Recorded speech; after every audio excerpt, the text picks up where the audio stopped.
Good morning, good morning. Greetings of peace. Assalamualaikum warahmatullahi wabarakatuh. Welcome sa aton nga programa Baranggayan. Ako gali si Kagawad Albao, sang Barangay 35. Kag sa liwat, welcome kamo sa aton nga programa Baranggayan. Ano ang dapat naton pag-istoryahan? Of course, mga issues sa barangay nga dapat naton mabalaan kung ano ang dapat himuon para malikawan naton ang mga violation. Violation sa mga barangay official against sa mga constituents sang nagkalain-lain nga barangay. Okay. So, una sa tanan, ang aton nga title, sang aton nga talakayon sa sini nga kaagahon, amo ang Social Pension Program Violation. So, this is Series 1-01.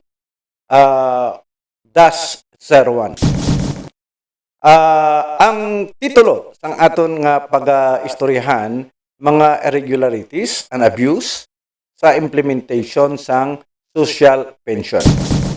Before anything else, before ta magpalawod, ari anay ang mga importante nga mga pahanumdom. Ako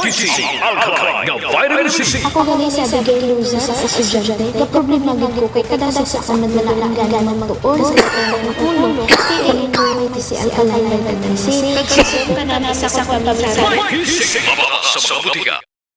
Ilay de la Cruz, sa asang nga sugar, 375. DDX 500. Ano sa bukong sugar? Pagi ka namin sang DDX 500, 160 sa dugo kuman, 120 over DDX 500. DDX 500! E3 Bio with Vizio! Si Boy Fidel sa health researcher sa medical nurse na nagsusugot ng pumasang D3 Bio at mas nagklaro kakalato ang pagpapasama. D3 Bio! Ang D3 may Vizio! Vizio may D3 Bio! Okay, sa liwat, welcome kamo kag isa-isahon naton ang mga social pension program violation. Una sa tanan, gusto ko dalon kamo sa isa ka senaryo. Ibaloon ta anay kung ano ang problema, anong nagakatabo sa mga barangay, ano ang mga aksyon sang mga barangay official, kag anong posible nga mga violation. Okay.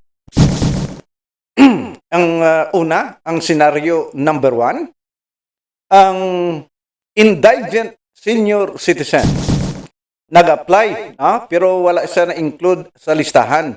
Hasta lang sa application. Actually, kadamo sa mga senaryo nga ang among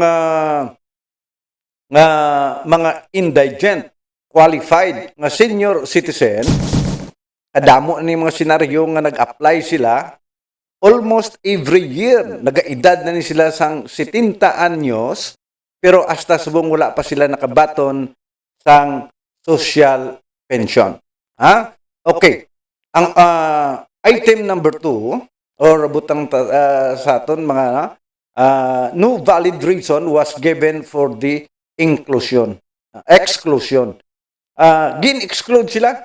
Ining mga indigent senior citizen, gin-exclude sila, but wala sila nadala sa listahan nga posible makabaton sang social pension.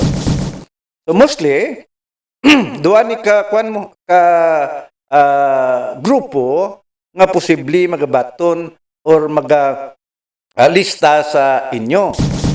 Ining listahan nga iya sang national, kag ining listahan nga iya sang lokal.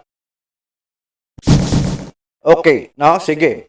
Istoryahan naton nga ang natabo, mga friends and relatives, nga ang barangay official, instead nga ang applicants nga indigents nga individual, ginpasulod nilaya ang mga relatives or kaparentihan sang mga barangay official, kaparentihan sang mga staff sa barangay, Kag isa pa mga supporters sang nagligad nga eleksyon, kung ikaw nagsuporta sa among barangay official, daw okay ka. Ipasulod ang imong ngalan, ang bag-o ka lang gidya nag-senior citizen.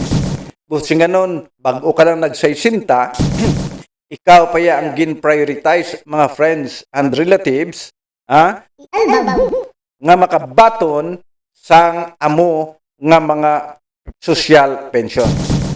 So, ang kakatabo, senaryo, number 4 nga items dire, ang applicants, nagapabilin nga wala pensyon Wala pensyon. Kapila na sila. Iban nga mga pensyonado, nakahibalo ako, kag nagareklamo sila, nga kalima na o 4 na sila nag-apply sa barangay, sa gihapon ng ilang ngalan, after nga ideklarar na nga may payout na, ginpromisahan sila nga sa sunod nga payout madala ilang ngalan. Pero ang katabo mga friends and relatives, sa gihapon, wala nadala ang ilang ngalan sa social pension assistance. So katabo ini every year. No? So matotal, kung tan-awunta ini nga mga senaryo, may isa sinidi ka example nga ihatag ta. Si Lula Ana.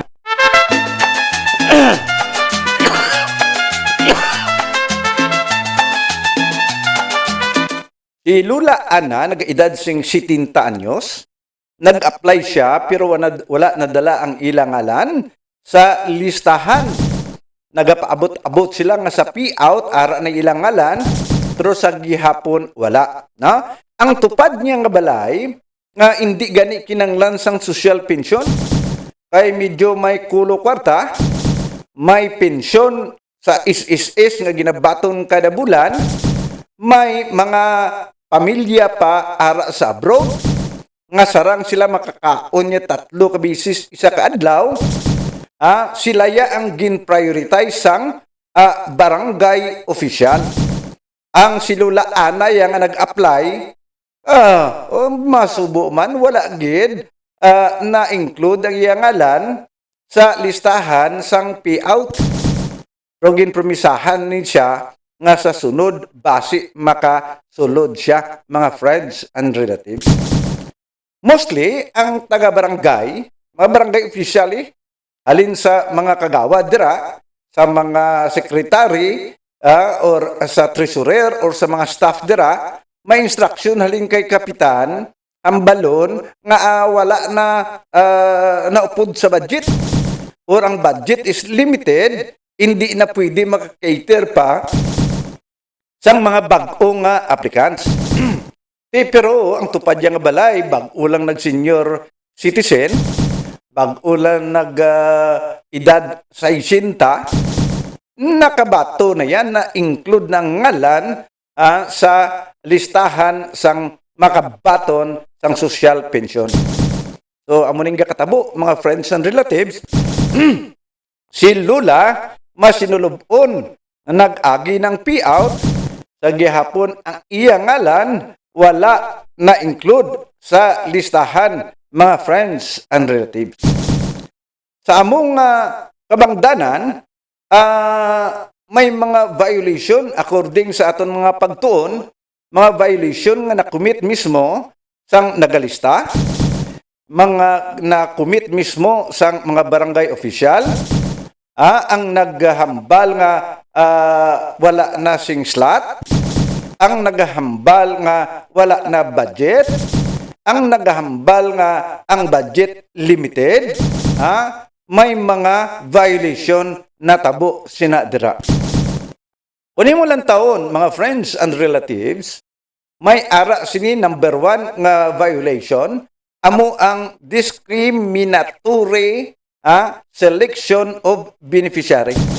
May discrimination nga natabo, mga friends and relatives. Anong rason?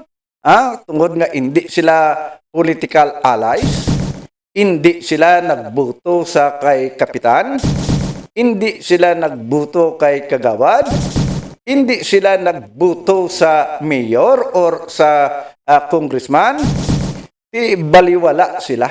Ang favor, hindi mahatag sa ila, kundi didtuya sa mga hindi qualified nga mga applicants, mga friends and relatives.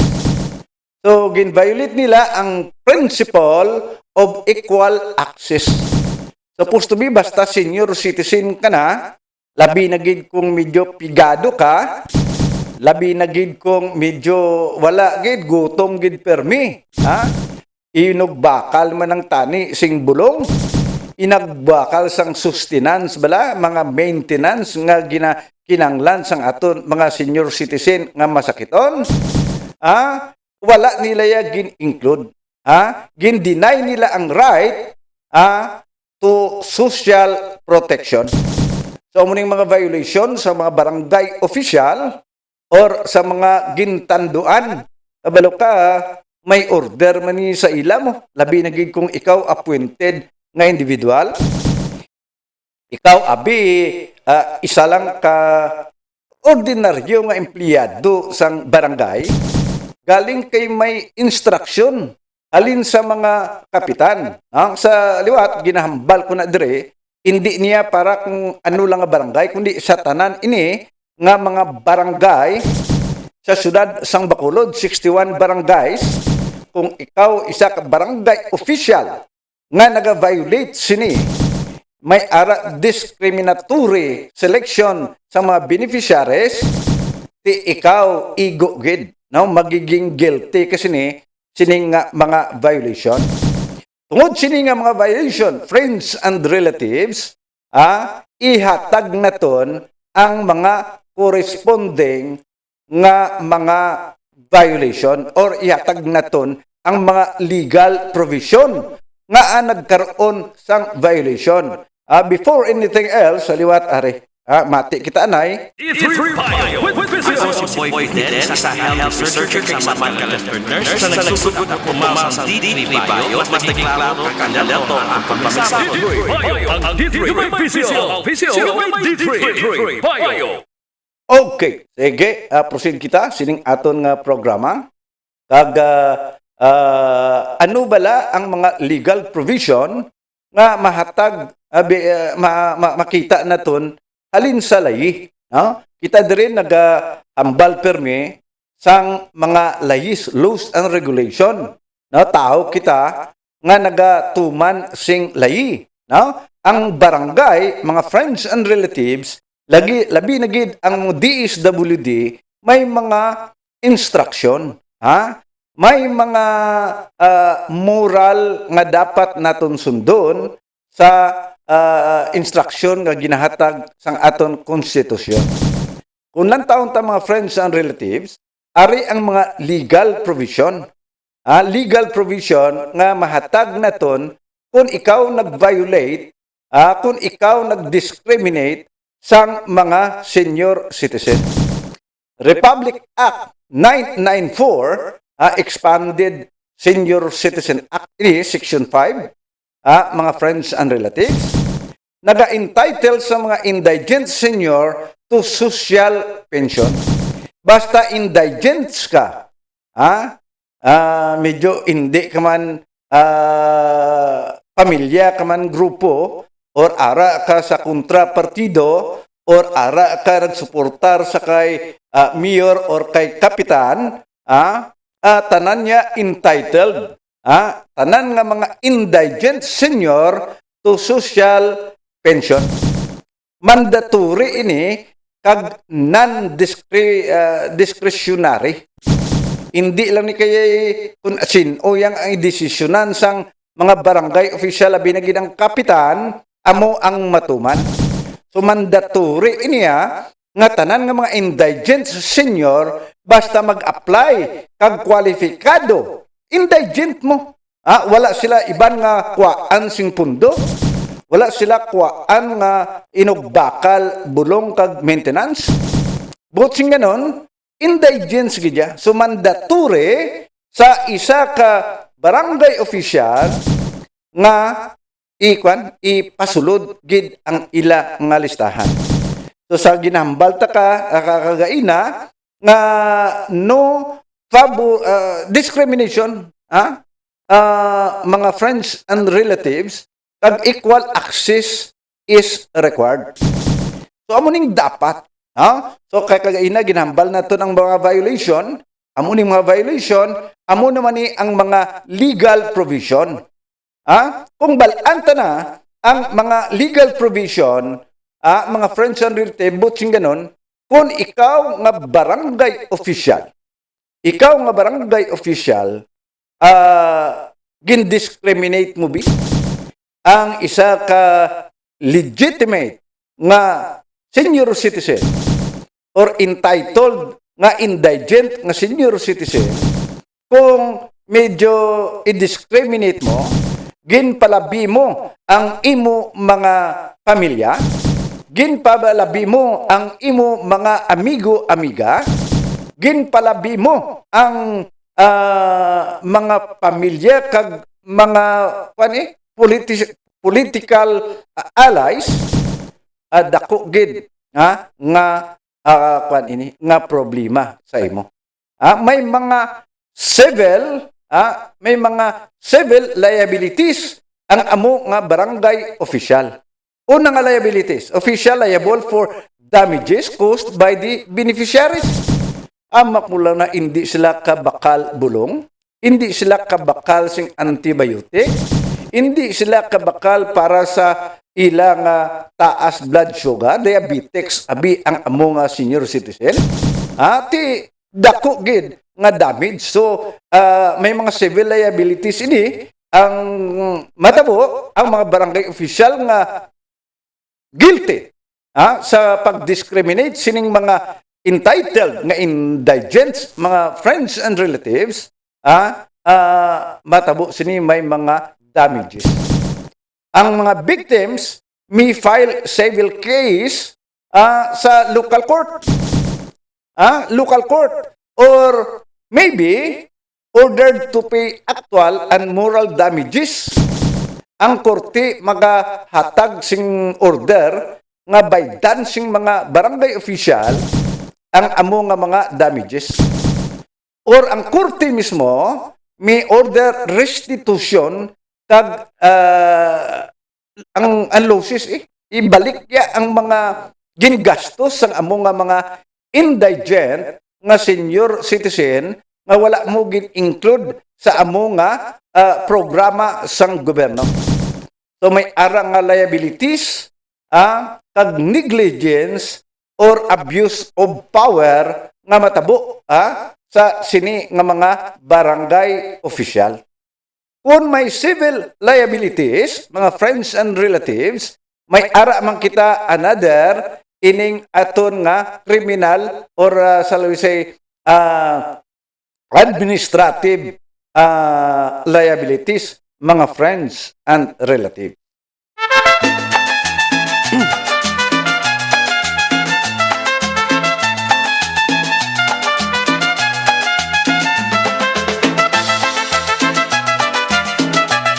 Okay, proceed kita, no? May mga administrative liabilities man ini.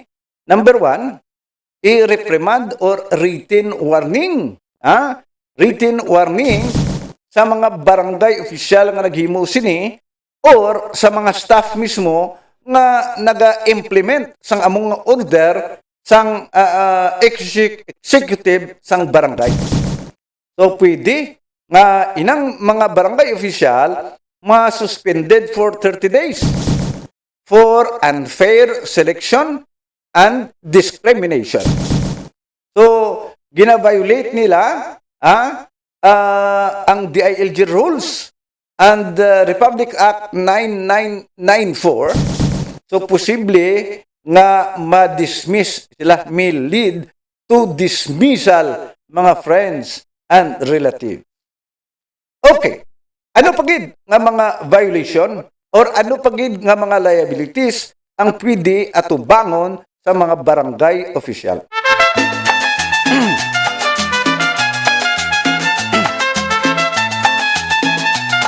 Okay, proceed kita, no? Criminal liabilities, kung gin-discriminate mo, may discrimination sa pagpasulod sa mga legitimate nga mga indigent, mga friends and relatives. Discrimination may be prescribed, i-prosecute ini sila. So, butsing ganun, damo sini nga mga problema nga ila atubangon. Gin-violate nila sa kriminal, no? Ang Republic Act 10908, Senior Citizen Act of 2016 may face a fine and imprisonment. So, pwede nila, ang DOJ pwede makafile sa ila sing kaso, not necessarily ang complainant. Kung ini ang mga complainant, ipalabot ini sa mga natungdan nga mga Department of Justice, mga friends and relatives. So, amo niya, ang una naton nga episode, 101, amo ini ang mga violation nga ginhimo nila, mga friends and relatives. Amo ning mga violation, no? So, may mga civil, may mga civil, may mga administrative kag criminal liability. So, hindi tayo gusto nga ang mga barangay official makaabot na sa sininga problema sa pag-deny lang sang mga legitimate nga mga indigent ng mga senior citizen kung hindi mo ipasulod. Ang kakatabo sini sa barangay, mga friends and relatives, ginabaton Manila, pero wala nila gina-include sang listahan nga i-forward nila dito sa DSWD. Wala nila gin-include ang among ngalan dito sa OSCA or sa lokal naton. So, ang kakatabo, pag-abot sang payout, kung may schedule na nga payout, ang kawawa nga mga senior citizen nga nag-apply nga gin-discriminate, matanga lang sa hangin kay tungod nga ang ilang ngalan wala na-include, kundi gin-include ang mga paryente, gin-include ang mga kilala, gin-include ang mga political allies. So, amo ni ang social pension 101 nga ginadiscuss ta, mga friends and relatives, hindi ta gusto nga matabo ini sa tagsa-tagsa nga barangay. So, sa 61 barangay sang Bacolod, kung ang inyo kapitan, ang inyo mga barangay official, nagahimo sini, palihog lang, ipabalo ang mga natunda. Ipabalo sa inyong sangguniang panglungsod o sangguniang bayan, mag-complain kamo sa DILG, mag-complain kamo diri sa ombudsman, kay Sibuyas Bombay, kung maayo ang inyo pagplastar sang among mga reklamo, initanan nga mga barangay official magaatubang sang mga kaso. Salamat sa inyo pag-upod sa sini nga programa.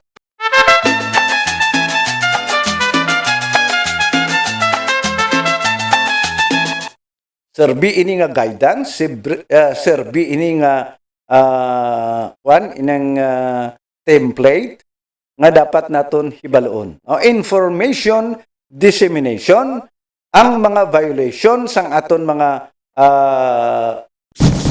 barangay officials against sa mga social pensioner nga posible maka-enjoy man sila, mga friends and relatives.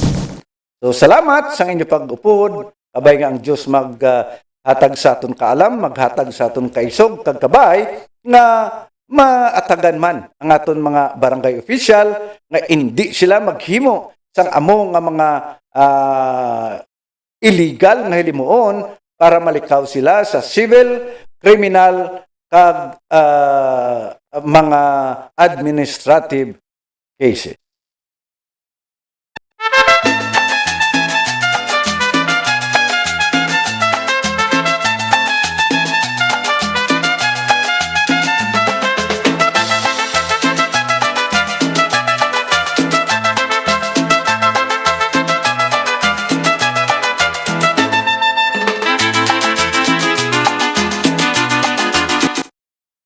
Pwede ba na?